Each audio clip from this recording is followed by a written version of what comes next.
국가 예산을 이용한 전기차 충전기 가운데 15%는 최근 6개월 동안 단 한 번도 사용된 적이 없는 것으로 확인됐습니다.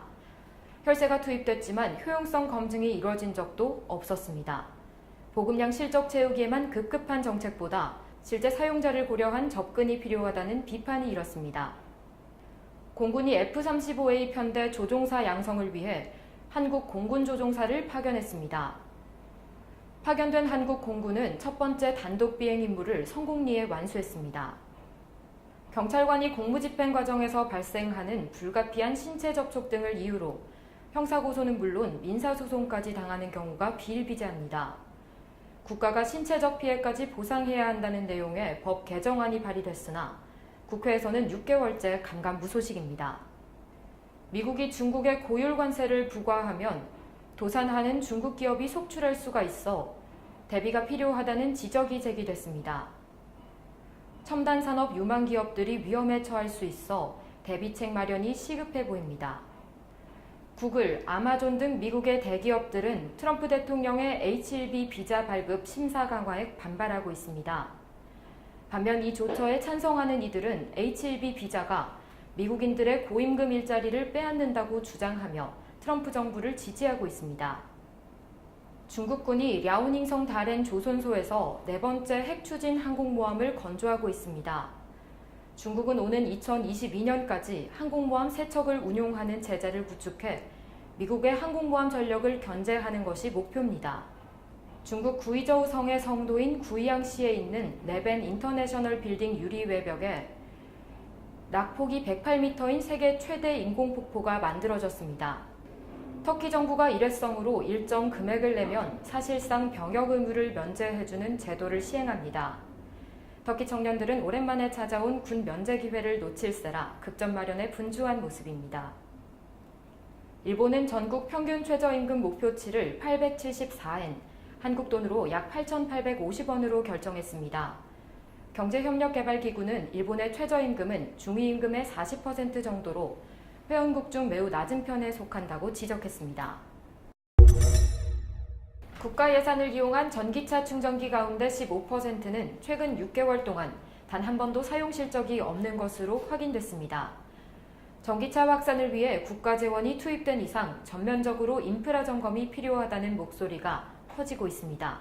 충전 인프라 서비스 업체인 타디스 테크놀로지는 전국에 구축된 전기차용 공급 급속 충전기 2634기의 사용 실태를 분석했습니다. 이 결과 6개월 동안 단 한 번도 사용되지 않은 충전기가 전체 15%였습니다. 조사 대상인 전기차 충전기 대부분은 환경공단, 한전, 지자체 등 정부 예산으로 구축, 운영되고 있습니다. 혈세가 투입됐지만 효용성이 검증된 적도 없습니다. 단순히 보급량 실적 채우기에만 급급한 정책보다 실제 사용자를 고려한 접근이 필요하다는 비판이 일고 있습니다. 한국 공군조종사가 F-35A 스텔스기의 첫 번째 단독 비행 임무를 성공적으로 완수했습니다. 스텔스 기능을 갖춘 F-35A는 전장의 방공망을 뚫고 후방 지역 깊숙한 곳까지 침투가 가능해 우리 군의 필수 요구 전력입니다. 공군은 F-35A 편대 조종사 양성을 위해 지난해 11월 조종사 2명을 1차로 파견한 데 이어 3차까지 총 8명의 조종사를 미국 현지에 파견했습니다. 1차 파견 인원은 지난해 5월부터 비행 교육을 진행 중입니다. 2차와 3차 인원들은 현지 어학연수를 마친 후 각각 오는 10월과 내년 2월부터 비행 교육을 실시합니다. 이들은 내년까지 교관 자격증을 취득한 후 국내로 복귀해 F-35A 편대 파일럿 양성할 계획입니다. F-35A는 다목적 스텔스기 전투기로 최대 무장을 갖추고도 최고 속도 1958마하 1.6으로 날 수 있으며 최대 항속거리는 2220km에 달합니다. 또한 25mm 기관포 1문, 중거리 공대공 미사일, 정밀 유도폭탄 등도 장착 가능합니다. 경찰관이 공무집행 과정에서 발생하는 불가피한 신체 접촉 등을 이유로 형사고소는 물론 민사소송까지 당하는 경우가 비일비재합니다. 정부가 공권력 강화를 내세웠지만 현장 경찰은 마음 졸이며 공무집행을 해야 하는 현실입니다. 경찰직무집행법에는 신체적 손실에 대한 보상 규정이 없는 탓에 경찰관 개인이 변호사 선임비 등 비용 부담을 감수해야 합니다. 전국 경찰에 따르면 매년 공무집행 방해 사건은 평균 14,200여 건이 발생합니다. 소송으로 가면 법원은 공권력보다는 시민의 피해를 더 중시하는 경향이 있어 경찰관이 패소하는 경우가 많습니다. 따라서 경찰 직무법을 개정해서 경찰의 부담을 덜어줘야 한다는 목소리가 높아지고 있습니다.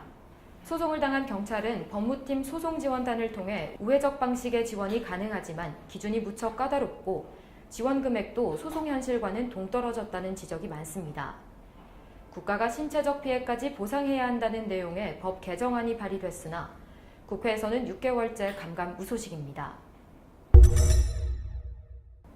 미국이 중국에 고율 관세 부과를 실행할 예정입니다. 이로 인해 도산하는 중국 기업이 속출할 수 있어 대비가 필요하다는 지적이 제기됐다고 홍콩 사우스차이나 모닝포스트가 보도했습니다.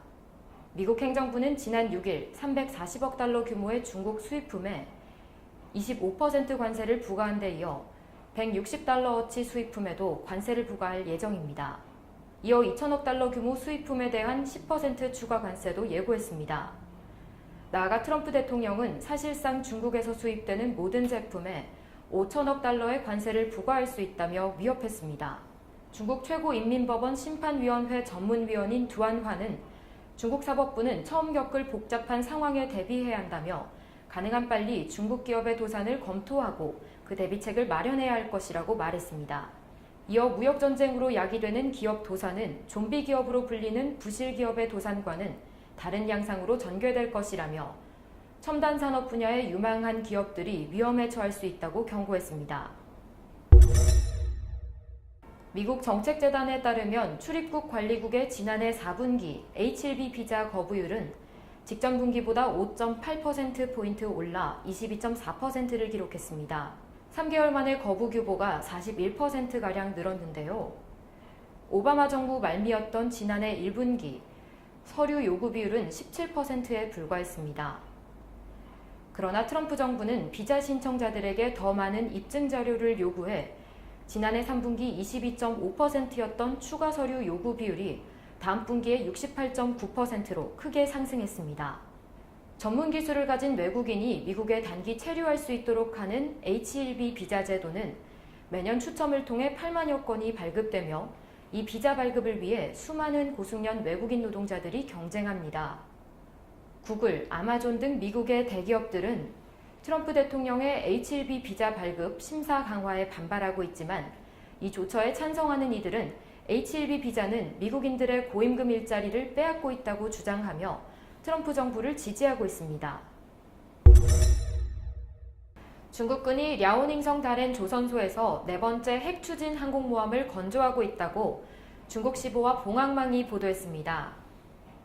004함은 중국이 자체 설계해 건조하는 항공모함으로 배수량이 11만 톤에 이르고 평면 갑판과 전자 사출식을 채용하며 제5세대 스텔스 전투기를 함재기로 탑재합니다.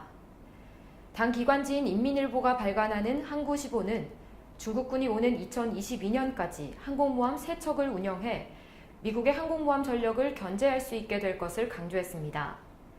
아울러 중국은 향후 15년 안에 항모 6척을 실전 배치할 계획입니다. 또한 랴오닝함과 002함이 스키점프식으로 전력에 손색이 있는 점을 감안해 4척의 항모 추가 건조를 추진하고 있다고 밝혔습니다. 중국 구이저우 성의 성도인 구이양시의 레벤 인터내셔널 빌딩 유리 외벽에 낙폭이 108m에 달하는 인공폭포가 만들어졌습니다. 이는 지금껏 세계 최대의 인공폭포였던 브라질 리우데자네이루 솔라시티 타워의 인공폭포보다 3m 더 긴 폭포입니다. 중국 루디그룹이 세운 높이 121m의 이 빌딩에는 사무실, 상가, 고급 호텔 등이 있으며 지하에는 4개의 초대형 펌프를 갖추고 있습니다. 이 인공폭포는 초대형 펌프를 이용해 상층부까지 물을 끌어올린 뒤 낙하시키는 방식으로 가동되며 멀리서 보면 마치 높은 건물이 물을 토해내는 것과 같은 모습을 연출합니다.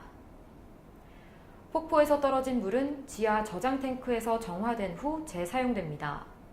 폭포를 가동하기 위한 전기 요금은 시간당 800위안, 우리 돈 약 13만 원에 달해 특별한 행사가 있을 때만 가동된다고 합니다. 터키 정부가 일정 금액을 내면 병역 의무를 사실상 면제해주는 제도를 일회성으로 시행합니다.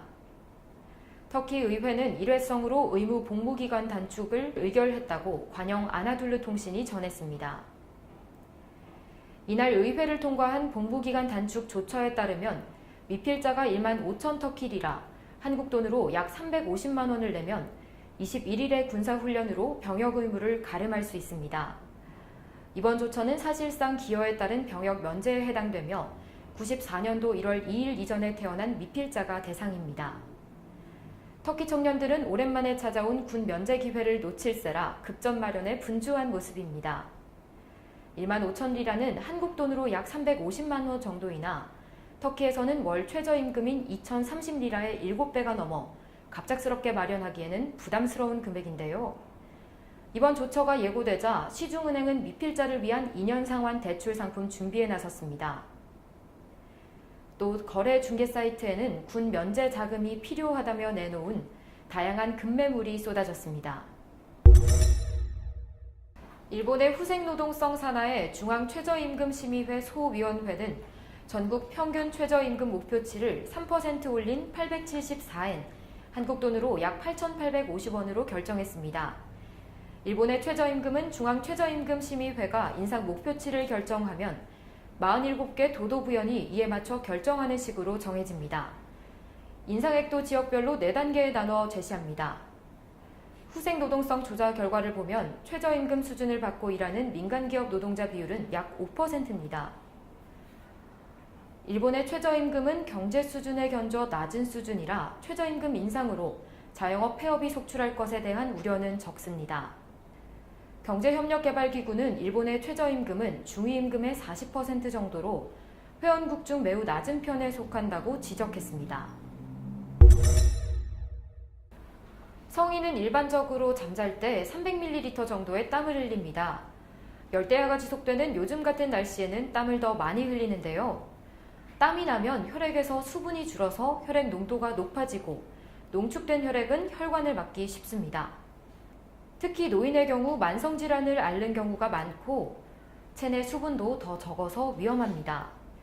고혈압, 고지혈증, 비만과 같은 질환이 있는 상태에서 혈액이 끈적해질 경우 동맥경화를 유발해 급성 심근경색으로 이어질 수 있습니다. 또 당뇨병 환자는 몸에 수분이 빠져나가면 혈액 내 당 수치가 올라가고 혈당이 제대로 조절되지 않아 합병증이 오기도 쉽습니다. 이를 막기 위해서는 잠자리에 들기 30분 전에 수분을 섭취하는 게 도움이 될 텐데요. 이는 수분 보충으로 체액과 혈액이 균형을 이루기 때문입니다. 또한 잠자기 전 수분 섭취는 잠자는 도중에 발생하는 다리 경련 예방에도 도움이 될 수 있습니다. 이상으로 PDN톡 여기까지 마칩니다. 시청해주신 여러분 고맙습니다.